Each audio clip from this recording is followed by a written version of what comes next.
apapun program untuk mereka yang penting itu adalah yang paling ini kita juga skip.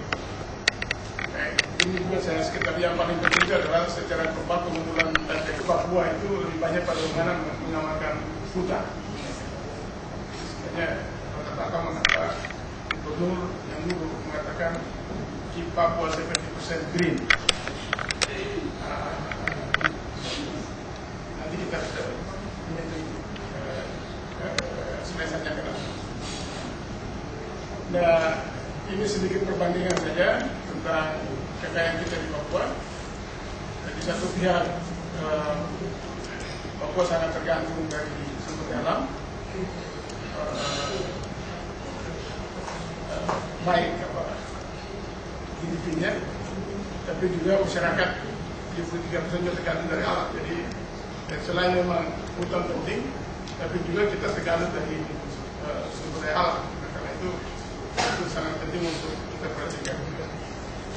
Nah, ini barangkali untuk teman-teman di kota dan tidak asing, tapi oleh karena itu kebijakan dari Pak Gubernur ini mesti dirubah dari modal yang dibilang apa itu bombast ekonomi menjadi yang sustainable. Nah, itu salah satu alasan mengapa Bapeda diminta untuk membuat visi 100 tahun pembangunan Papua, tapi juga yang paling penting itu adalah mengapa rencana tata ruang itu merupakan satu kebijakan yang harus diselesaikan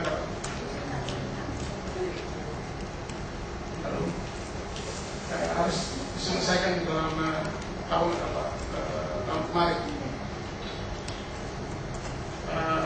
Ya saya kira ini tadi sudah disebutkan juga ada Papua punya komitmen tertentu setelah Indonesia membuat komitmen untuk menurunkan emisi karbon 21% di tahun 2020 dengan upaya sendiri dan 41% dengan bantuan dari luar di Indonesia.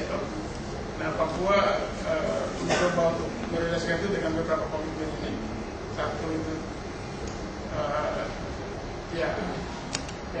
yang terkenal dan itu katanya dari sekitar 6 juta hektar hutan konversi itu kita ada digunakan 50% saja.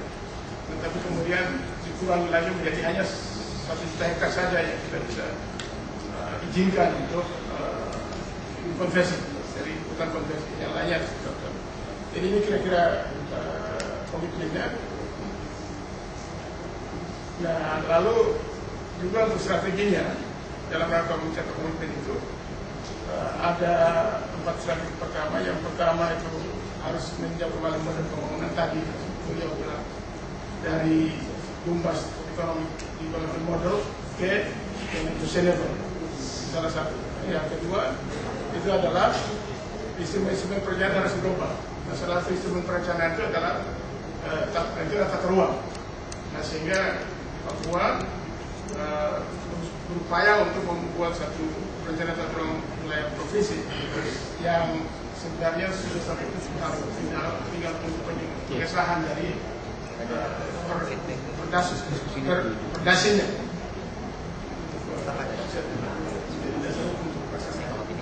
Nah, ini saya perlu tegaskan karena ada hubungan dengan partisipasi monitoring. Yang ketiga itu adalah memperkuat kerangka hukum yang bisa menjadi dasar untuk melaksanakan berbagai kebijakan tadi yang lebih karbon. Yang terakhir adalah memperkuat mekanisme kelembagaan itu. Nah, jadi ada 3. Yang pertama itu review review model pembangunan di Papua. Yang kedua itu memperbarui model perencanaan. Yang ketiga itu adalah harus cari kerangka hukumnya. Dan ini penting karena sebenarnya kerangka hukum nasional seringkali juga tidak sinkron atau di daerah tidak seperti nasional, ada conflicting laws and regulations yang dilakukan sehingga terkadang satu inisiatif yang baru dari provinsi tidak bisa dilakukan. Nah, itu artinya juga menyangkut isu dari undang-undang dari peraturan itu.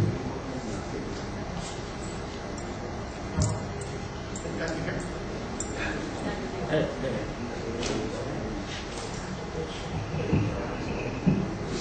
Pak Ibu mungkin lebih baik. Di Jakarta dulu juga dari Musia saya pijit ini, karena tidak pijit jadi kita cepat. Dan yang terakhir Pak, memperkuat kelembagaan maksudnya di sini adalah supaya masyarakat dilayani dengan baik dengan kelembagaan yang baru yang lebih bagian masyarakat. Itu empat strategi dasar yang pada kepemimpinan gubernur yang lalu dicoba untuk diletakkan. Nah,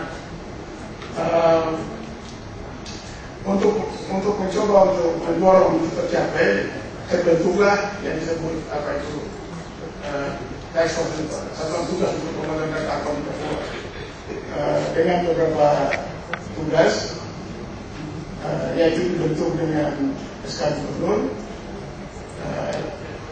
Task force itu bertanggung jawab